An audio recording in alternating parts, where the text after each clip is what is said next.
첫 번째는 바로 이겁니다. 귓볼 주름 있는 사람. 아, 어떻게? 왜요? 누가? 저예요. 그래요? 나 있어요? 여기 귓볼에 주름 있잖아. 재용 MC는 오. 굉장히 진하게 있어요. 아, 그러니까. 한 줄. 여기 있어. 양쪽에. 이렇게 한 줄 딱 가 있어요. 네. 지금 이제 어머, 진짜 저쪽은 더 진하네요. 어떻게? 전형적인 귓불 주름이신데요. 네. 네. 이제 귓불에 주름이 있으면 치매 발병률이 높다는 연구 결과들이 전 세계적으로 굉장히 그래요? 많이 있습니다. 이제 국내 연구 결과에서도 귓불에 주름이 있으면 뇌 퇴행성 질병은 발병률이 7.2배나 높고요. 그래요? 치매 발병률은 2배나 높다는 연구 결과가 있고. 이야. 지금 이제 사진을 보면 이제 어. 귓불에 주름이 있는 이제 여성 노인의 귓불 주름 사진과 베타 아밀로이드 단백질에 의해서 이렇게 손상된 뇌 실질 조직 MRI 사진인데요. 저분은 실제로 이제 치매로 인해서 인지 장애를 앓고 있는 거거든요. 아이고야. 예. 저 귓불 주름을 보통 이제 프랭크 사인이라고 부릅니다. 네. 참 역사가 오래됐는데요. 1973년에 이제 의사 선생님이 프랭크 박사가 의학 저널에 기고문 형식으로 투고를 합니다. 귓불 주름은 심혈관 질환의 지표일 수 있다.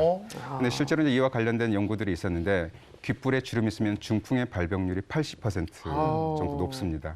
그리고 노인뿐만 아니라 이제 40대에서 귓볼에 주름이 있으면 그 중에 귓볼에 주름이 있는 40대 사람들의 80%가 이후에 심혈관 질환을 앓을 가능성이 높다. 그래요. 원장님, 사람 앉혀놓고 참 천연덕스럽게 이렇게 그러니까. 불안하거든요. 아니, 지금 눈이 촉촉히 젖어가고 있어요. 굉장히 슬퍼가지고 나도 어떻게 눈을 못 그러면 마주치겠어. 저 치매 보험 하나 들어요, 어떻게? 네, 이렇게 보험을 이제 이렇게 생각하시면 되겠어요. 이제 시청자 여러분들도 나도 귓불에 주름이 있는데 네. 지금 당장 치매에 걸리지는 않는 네. 거니까 네. 예방적인 방법들이 굉장히 많습니다. 그래서 치매에 걸리지 않도록 노력하시면 되고요. 네. 근데 보통 이제 이런 궁금증이 있으세요. 뭐 귓불에 주름과 뭐 치매랑 뇌혈관 질환, 심혈관 질환이 무슨 차이가 있느냐? 그러니까. 실제로 이제 귀는 우리 몸에서 가장 혈관 분포가 적은 곳입니다. 모세혈관이 굉장히 이제 많은데 또 온도가 그래서 가장 차죠. 그래서 그렇죠. 뜨거운 냄비에 손을 대면 뜨거워하면서 네. 귀에 가져다 대요. 네. 가장 온도가 낮은 부위인데 그런데 귓불에 주름이 생겼다는 것은 네. 귀에 미세순환 장애가 있다는 거거든요. 그러면 귀에 미세순환 여기까지 안 장애에서 온다는 얘기네. 귓불에 주름이 생겼다면 다른 신체 조직의 미세순환 장애도 가지고 있을 수 있겠다라고 추측을 할 수 있는 거고 그래서 중요한 건 이겁니다. 나 귓불 주름 있는데 네. 그렇다고 치매가 걸리는 건 아니니까 걱정 마시고 네. 그런데 이제 조심하셔야 될 분들은 치매 위험 인자를 가지고 계신 분들이 있어요. 그게 이제 고혈압, 당뇨, 고지혈증, 당뇨병 이분들은 치매뿐만 아니라 뇌혈관 질환이나 심혈관 질환의 위험 인자이기도 하기 때문에 네. 이런 질환이 있으면서 귓불에 주름이 있으면 보다 적극적으로 예방적인 차원에서 관리를 하셔야 되겠습니다. 가족력 있으세요? 그럼? 그 예방 노력을 해야 되겠네. 그러네요. 네. 근데 치매도 혹시 이게 좀 내력이 있나요? 집안에? 가족력이 있는 치매들이 있어요. 그러니까 치매는 사실 저희가 하나로 통틀어서 말씀드리고 있는데 알츠하이머, 뭐 파킨슨, 혈관성 여러 가지가 있거든요. 근데 알츠하이머 치매 같은 경우는 가족력이 좀 있는 것으로 보통 한 30% 정도 가족력이 있는 거고요. 네. 일란성 쌍둥이가 80%면 가족력이 꽤 있다고 보시면 돼요. 알겠어. 재용 MC 데뷔를 좀 해야 될 것 같아요. 귀를 어떻게 이렇게 늘 해서 네. 마사지를 좀 해야 내가 되나? 봤을 때 네, 실제로 이제 먹어야지. 가벼운 귓불의 주름은 네. 이렇게 자극을 주면 예방이 되기도 합니다. 아, 그래요? 그리고 이제 그 부위는 한의학에서 이침에서 뇌에 해당되는 부위거든요. 네. 머리. 네. 그래서 자주 만져주시면 안 만져주는 것보다 도움이 된다고 생각하시면 좋겠습니다. 아침에 올 때마다 좀 놔주세요, 침 좀. 네. 오늘 끝나고 바로 같이 차 타고 병원 가면 돼. 네, 병원 가야 될 것 아이고야. 같고. 자, 이제 두 번째 네. 살펴볼게요. 두 번째는 재용 MC가 좀 해당되지 않았으면 좋겠는데. 네. 두 번째는요? 입술. 입술이 헌 사람.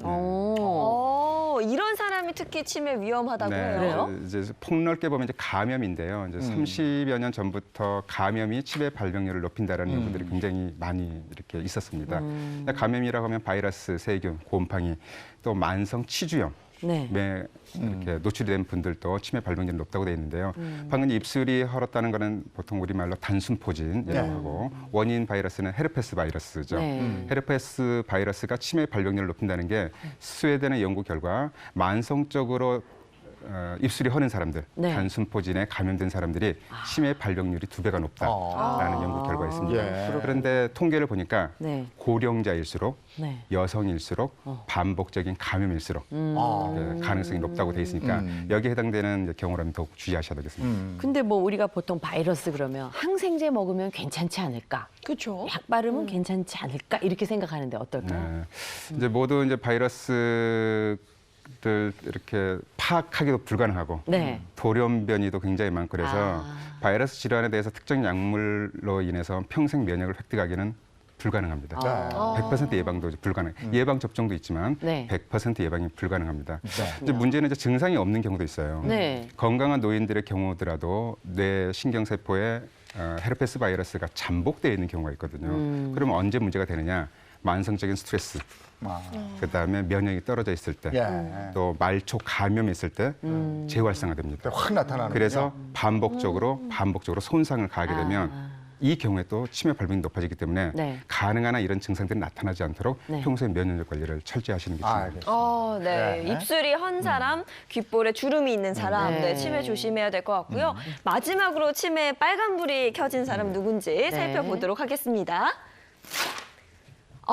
찬음료 자주 마시는 사람. 저는 주변에 얼주가라고. 그게 뭐예요? 친구들이 얼죽? 얼주가. 얼주가? 모르세요? 얼주가가 뭐? 얼어 우리는- 죽어도 우리는 아이스 걸- 아메리카노. 아유 정말. 난 또 걸쭉하게 먹는 거야. 얼죽아. 아무리 추워도 아이스 아메리카노 먹는 사람들이 요즘 많아요. 아니 근데 저 네. 젊은 친구들은 대부분 아이스 아메리카노던데. 예. 사실 저도 오늘 아이스 아메리카노를 마시긴 했는데 본인이 젊다는 얘기. 젊구나. 자랑하시는 거죠? 찬음료 때문에 치매가 생기는 건 아니고요. 네. 이 찬음료를 주로 찾는 사람들의 원인이나 특성을 좀 보면은 이해하기가 쉬우실 네. 거예요.